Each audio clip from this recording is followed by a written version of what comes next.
আসসালামু আলাইকুম। দূরে এবং কাছে, দেশ এবং দেশের বাইরে যে যেখান থেকে আমার ভিডিওটি দেখছেন সবাইকে আন্তরিক শুভেচ্ছা। আশা করি ভালো আছেন।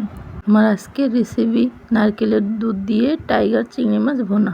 প্রথমে আমি কুটে বেছে ধুয়ে নিয়েছি। তারপর একটা প্যানে তেল গরম করে হলুদ আর লবণ দিয়ে অল্প করে ভেজে নেব। ভাজা হলে নামিয়ে নিয়ে একই প্যানে তেল দিয়ে পেঁয়াজটা ভেজে নেব। এরপর বাটা মশলা দিয়ে দেবো, পেঁয়াজ বাটা, আদা বাটা, জিরে বাটা, রসুন বাটা। পর্যায়ে নিয়েছি হলুদের গুঁড়ো, ঝালের গুঁড়ো, লবণ দিয়ে মশলাটা সুন্দর করে কষিয়ে নেব।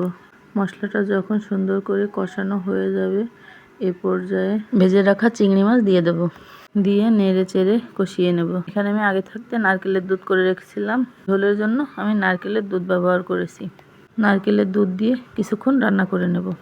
আমি একটু গরম মশলা দিয়ে দিয়েছি, এলাচ, দারচিনি, তেজপাতা। এরপর 2 মিনিটের মতো জাল করে নিয়ে আমি ধনের পাতা দিয়ে দেবো। ধনের পাতা দিয়ে আমি আরও 2 মিনিটের মতো জাল করে নিয়ে নামিয়ে নেব। পর্যায়ে আমার রান্নাটা হয়ে গেছে। রান্নাটা যদি ভালো লাগে লাইক কমেন্ট শেয়ার করে পাশে থাকবেন।